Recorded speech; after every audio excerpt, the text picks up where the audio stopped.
the goal here is not to make anyone in the relationship wrong for their lifestyle preferences or for their standards, but rather to communicate them so that you can help each other meet each other's standards and get back on the same page. It's those little things that we tie our identity, our worth, and our value to, that when we're challenged or when we see conflict, we struggle to be vulnerable and say, you know what? Yeah, this doesn't really matter more. What matters more right now is that you and I are connected. Conscious couples, business partners, and singles committed to attracting their dream partner. Welcome to the Conscious Couples podcast, where we share our life, love story, and combined relationship expertise to help you create and consistently cultivate the most magnificent, intimate relationship possible. Never again will you feel hopeless and alone in your intimate relationship challenges. Having accumulated thousands of hours coaching conscious couples and individuals all over the world, as well as starting and growing a global business together, Alan and I are here to guide you in all things relationships. Thank you again for tuning into the one place where it's not about you or me, it's about the we. Conscious couples and individuals, welcome back to the one and only Conscious Couples podcast. Welcome to episode number 61. We have a very special one for you. Are the little things creating a big problem? We all know it is about the little things. Before we jump in, thank you and a huge shout out to our podcast production team over at Next Level Podcast Solutions for producing this show and so many others. Thank you, thank you, thank you. We really, really appreciate you. You allow us to do what we do. Sweetheart, before we jump into this episode, as always, what is your intention? We're so grateful for you. My intention is to help all of our listeners get not only that validation that all of us really need when it comes to being in that position that we might feel. If you're jumping into this episode, you definitely might be here in one way or another, is to understand how those little things do add up and how much they might be really negatively impacting your relationship more than you can really even realize in this moment. So really to confirm that intuitive ping that you're getting if you're coming into this episode.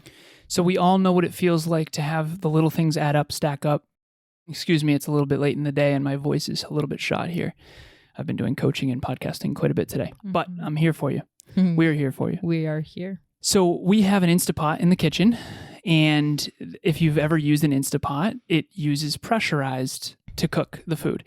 And there's a little vent thing going on. So Emilia and I were on the coaching call, relationship talks coaching call with one of our clients, and we'll always keep it anonymous, of course. But the male in the relationship wanted to vent, and not in a negative way. It was a very positive thing. It's releasing the pressure valve vulnerably, not so that you attack your partner, nothing negative, but so that you don't let it boil up. So you don't let the pressure keep building. And so this episode is, are the little things creating a big problem? In other words, are you letting these little things build up? And the little things that we're referring to specifically in this episode is standards in conflict and lifestyle preferences in conflict. I remember before Emilia and I lived together, she was very sweet. I've talked about this in the past where it's actually very cute for me to think back to, because you were very scared to live with an intimate partner. No. Yeah. Totally understandable. Who here has ever been scared to live with another guy? You know, I have too, because I had roommates in college. And you're always concerned, like, are our lifestyles going to match up? Are we, is he going to put down the toilet seat? Is he going to do the dishes? What's going on? Am I going to have to be in a specific role? Vice versa. And I knew, because I had already lived with someone before, an intimate partner in the past, in my mid-20s, and I'm a bit older than Emilia. And I knew this was going to be great. I also know that I tend to be very accommodating and very, very clean and that kind of stuff. And so she was concerned, and I know that we've been living together now for about 1.5 years, and it's gone very, very powerfully. So it was way better than you originally thought it was going to be. But there have been a few instances where we had standards in conflict or we had lifestyle preferences in conflict. And we want to give you a couple examples, because that's what this couple was going through too. So I'm going to give you some examples from the other couple. Emilia is going to give you a couple examples of us. And then we want you thinking about your own relationship. Like, what are the lifestyle preferences that keep on butting heads, for lack of better phrasing? Where does your partner have higher standards than you do? when it comes to cleaning the house or cleaning the kitchen or doing the dishes? Where do you have higher standards than your partner when it comes to the garage or projects or the calendar or holidays? These little things stack up and become big things if you don't feel like you're on a team and if you don't communicate them along the way. So with this couple, the male in the relationship has very high standards for how the kitchen is. The female in the relationship has a lot of high standards when it comes to open space and making sure the hallways aren't cluttered and making sure things get put back into bins. They have a couple children as well. So again, the goal here is not to make anyone in the relationship wrong for their lifestyle preferences or for their standards, but rather to communicate them so that you can help each other meet each other's standards and get back on the same page. Absolutely. And that's something that we ran into when we first started living together, which is why I was terrified, because I was faced with that moment, just like this couple was faced with the moment that we were talking about in the coaching session, was how do we now that, right? Because when you kind of butt heads in terms of lifestyle preferences and or standards, that's kind of where you have a moment to either build your relationship, or because you don't maybe feel like you can kind of navigate around this, how can you keep it from falling apart? And that's what a lot of couples end up doing, is how can we keep this from falling apart, rather than to proactively say, we notice a difference, there's a contrast here, how can we integrate our standards? And what we find that's actually so challenging so much in so many different relationships, including ours, is because what has to happen is a vulnerable expression, which you shared in the coaching call.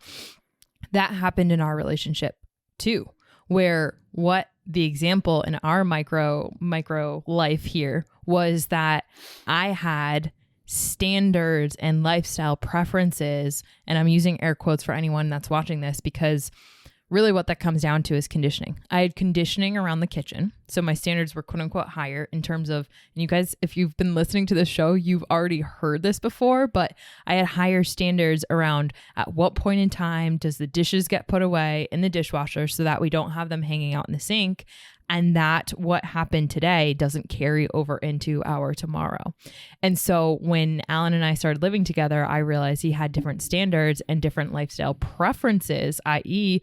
when the dishes go into the dishwasher, and that butt heads a little bit. And you were really sweet and very kind to me when I realized that, or to help me realize that our standards and our lifestyle preferences were really butting heads, which to what this couple experienced, it's those little things that maybe matter to you. And it was a little thing that mattered to me, but there was so much more underneath that. And what I, through that experience, learned was that I didn't feel heard, to what you said earlier. I didn't feel understood, and I didn't feel valued in some of those things that I had tied my self-worth and my identity and my ego to really appreciating about dishes go into the dishwasher. And a lot of that was just because of my conditioning. If I didn't do that when I was younger, the meaning that I assigned was I'm a bad child, or I'm not helping mom, so therefore I'm bad, right? So like when my father would come home, he would work a full day, and typically like when there was a lot of dishes built up in the dishwasher, like it was just always a scramble to make sure that not all of that was placed on mom's plate. And so as children, I'm one of three, we all tried to kind of bear that weight so that the work wasn't all on mom, right? And so if we didn't do that, or if we didn't take care of the dishes, and if those didn't go into the dishwasher, then insert all of the like icky feelings of being bad or whatever that we assigned as kids. So I took that conditioning unconsciously and brought that into our relationship in terms of my standards and my preferences. And where we started to butt heads was where that was different between you and I. And thankfully, through that vulnerable expression and kind of understanding where there was contrast, you and I were able to communicate, okay, like what part of this is conditioning that we don't want to really bring forward into our relationship, that we don't want to have cause a big problem, right? And what part of that do you actually want to bring forward into the future of our relationship that could actually help us? And going one step further, when is it not necessary? Hey everyone, this is Alicia. I wanted to take a second and give a shout out to Alan and Emilia.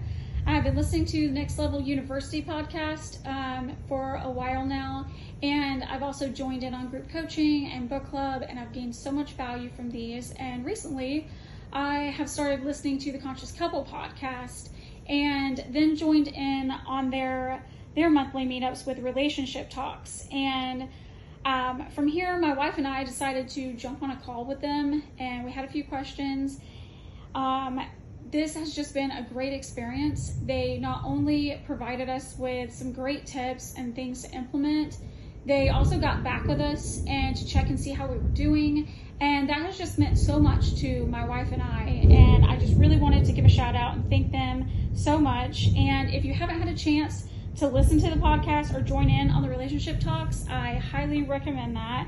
And also just jump on a call with them and get to know them a little bit better and just really lean into this resource. It's just been so valuable, and I really appreciate it. Okay, maybe you appreciate the standard of having the dishes in the dishwasher because it doesn't carry over into the next day when you're already overwhelmed. There's a time and a place for that, and there's a time and a place to be feeling like you're being heard. Okay, babe, I think that it would actually be really beneficial for us tomorrow. I know we have a ton on our plate. Lack of better words, pun intended. I know we have a lot on our plate for tomorrow in terms of events. It would actually really benefit us to take 5 minutes tonight and just do the dishes or put them in the dishwasher, right? It's those little things that we tie our identity, our worth, and our value to that when we're challenged or when we see conflict, we struggle to be vulnerable and say, you know what? Yeah, this doesn't really matter more. What matters more right now is that you and I are connected. Or this does matter, and I'm not going to silence my truth. I'm going to express it. Mm-hmm. There's another one that I want to share as well. This is really powerful. Emilia is very, very work-oriented, and so am I. But after the gym, I remember you had made a phone call or something, and you had picked up the phone, and I have this post-gym come down where I like to listen to something and talk to you and be present because it's one of the only moments in the day that I'm present. It's not just the gym session, it's the pre-gym session and the post-gym session that is so important to me. Yeah. It's very sacred to me. And so at one point I had to express how important that is. Now, on one hand, it's like I could get rid of that if I wanted. Yeah. On the other hand, it's I don't want to. Right. And that's where you got to have the discussion, because not only with yourself, but then with your partner. Dish scenario. She might not want to change that. She might want to always put the dishes in the dishwasher before we go to bed. Mm-hmm. And there might be a time when it's like, you know what, let's not. Here's what we want to bring to the listeners. Where do you and your partner have lifestyle preferences or standards that are out of alignment? Right. That's it. These moments happen all the time. They're small, and we usually suppress them and never deal with them. But it's the death of 1,000 cuts. Mm-hmm. If the dishes or the gym workout, Emilia and I are very blessed. We work out every day. We're very grateful. We're gym partners. If I let that go one time and it bothered me, and I was like, yeah, it's not a big deal. And then the next day, it's not a big deal. And I didn't say anything. Yeah. And the next day, it's not a big deal. The next day, it's not a big deal. Again, are the little things creating a big problem? Eventually, I might not want to go to the gym with Emilia. I might not even know why. Mm-hmm. That's not fair to her or to me. So you got to identify and rectify, and that's something we talk about on the show all the time. But what are the things, and this is the homework assignment for our clients this month, just bring it to your awareness like, oh, you have a higher standard than I do in this arena. I have a lifestyle preference over here. My standards are higher here. If you are ever on YouTube, you'll notice that I move Emilia's mic. Mm-hmm. I have a higher standard for our audio quality on this podcast. And one of the reasons for that, there's a lot of justifiable reasons. I have another podcast that has 1,300 episodes. I have a podcast production team. I have a podcast production company that produces 38 other podcasts, including this one. I think it's actually 40 now. But the point is I can't be upset with Emilia that she doesn't understand the audio quality at the level that I do when I've been doing podcasting for at least 4 or 5 years longer than you. Mm-hmm. Just like you have higher standards for the dishes in the kitchen. And that's okay. Let's not make that wrong. Mm. Let's figure out as a team what we want our own rule book to be. through a vulnerable discussion, and let's not let the death of 1,000 cuts happen. And that's really what Emilia and I are talking about in this episode. Mm-hmm. And definitely to what you had said earlier, babe, about the pressure valve with the Instapot, like what ends up happening is if you didn't express that and like, I'm having a hard time because my standard or my lifestyle preference is kind of conflicting, like what yours is here, like it would have been an overspill. The pressure valve wouldn't have been released in that vulnerable way. So we encourage all of the listeners here where there's a little thing, or you've convinced yourself it's a little thing, but you have that intuitive ping that it's like, it's bothering me. Mm-hmm. That's when you address it. That's when you confront it, because you'll convince yourself eventually that it's so little that it's not worth bringing up. And then it gets bigger and bigger. It's just like, sweeping stuff underneath a rug. That's hurting your relationship energetically, and your partner intuitively can sense it. And that's where resentment and contempt build, the two biggest relationship destroyers.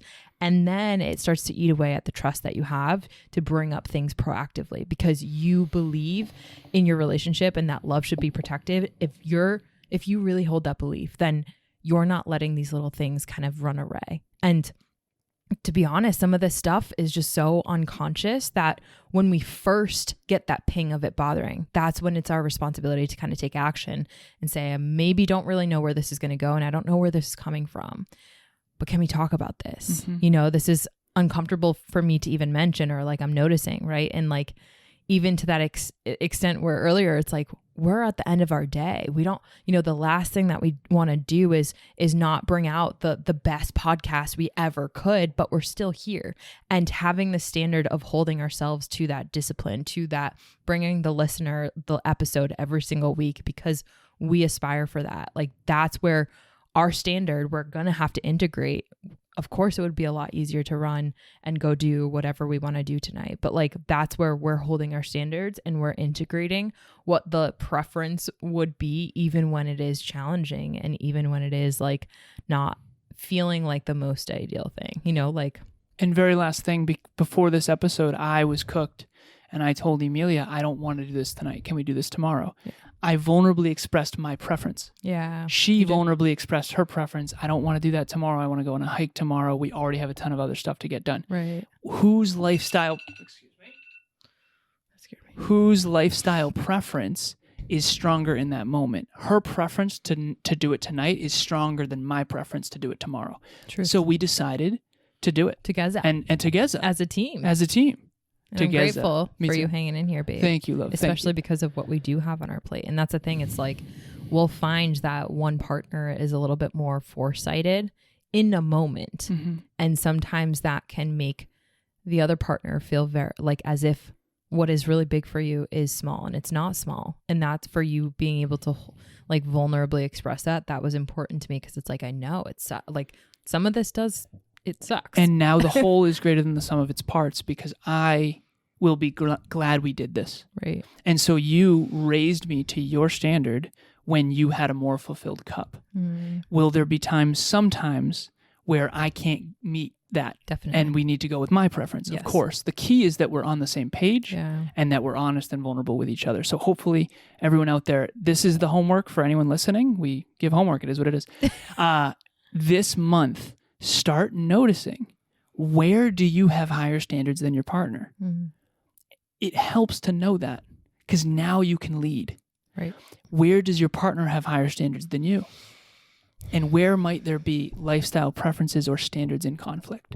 Once you identify that, you can have a discussion about it. And then now at least you can be on a team to raise your standards collectively, or decide, you know what, tonight, I don't really care about the dishes, and right. Let's just let it ride. Right. Our quality time matters so much more because we haven't seen each other. Insert whatever. Like, Let it start now before it starts to grow into a big thing. Because that we can tell you from experience, when it is such a big thing of not expressing, when it bothers and bothers and bothers, it's really hard to attack that root issue or challenge or when it's so built up. When there's so much built up. Yeah, 100%. It's like when you're mad, but you have no idea why you're mad, because It's been built up over so long, and it's something that had nothing to do with even this week, never mind this month. So, and then you hurt your partner unintentionally, and it's just like, this is the proactivity that we want to encourage all of you to really. And then when you do bring it up, it becomes a bad thing, now you don't bring it up. Yeah. So now it builds again, and on goes the cycle. So anything you want to add, love, before we jump? No, that's Cool. all. Okay, so for those of you listening, thank you so much. We appreciate you. We do have a Relationship Talks virtual event this Thursday. So if you're listening on the day this launches, it's Monday. Yep. This Thursday, April 13th at 7 p.m. Eastern Standard Time, how to have a drama-free relationship. That is what everyone wants. How do you get along consistently and sustainably for the long term? And yes, this episode is a part of that. Join us. It's a deeper dive into these things, and it's private, so we can share things in there that we just don't on the podcast, and that's just the way it works. So hopefully you can sign up, register. The link will be in the show notes. We hope to see you on Thursday. And in addition to that, if this is something that you and your partner are having a hard time in, you guys feel like you're just not on the same page, and you want a safe space one-on-one to really chat through some of these things and maybe or try to find or 2-on-2. Yeah, sorry, not one-on-one, but like you and your partner, like you without your partner, it doesn't matter. We've done both. 2-on-1, 1-on-2, 2-on-2, 1-on-1. Either way, Alan and I will be there, and we make sure that every single Saturday we allocate 30 minutes in our calendar to make sure that we're there to support each one of you. And we will be there to support you. It's completely private. It's free. We literally are just there to support you and help you guys. If it's in this episode, you realize I'm having a hard time really trying to express to my partner what my preference is. We can help equip you at a deeper level with tools that we know have worked with other clients. We would love to see you there. That link for the calendar is in the show notes, and we literally can't wait to meet you. We love, love, love meeting our listeners, whether you're single or in a relationship or trying to attract your dream partner. Please sign up on our calendars. We can't wait to meet you. I've been doing at NLU a different sign-off, so I got to remember ours. Hold on, because I do a new sign-off every single time. Right. Wait. Okay. It's not about you or me. It's about the we. We'll talk to you next time. Bye, everyone. Thanks for joining us for another episode of the Conscious Couples podcast. We love connecting with the Conscious Couples community, so please make sure you follow us on Instagram. I am at Evolve with Emilia, and Alan is a Lazaros 88. Also, if you or your partner resonated with this episode, leave us a review at the link in the show notes, and please share this with someone you love and care about. Until next time, remember, it's not about you or me. It's about the we.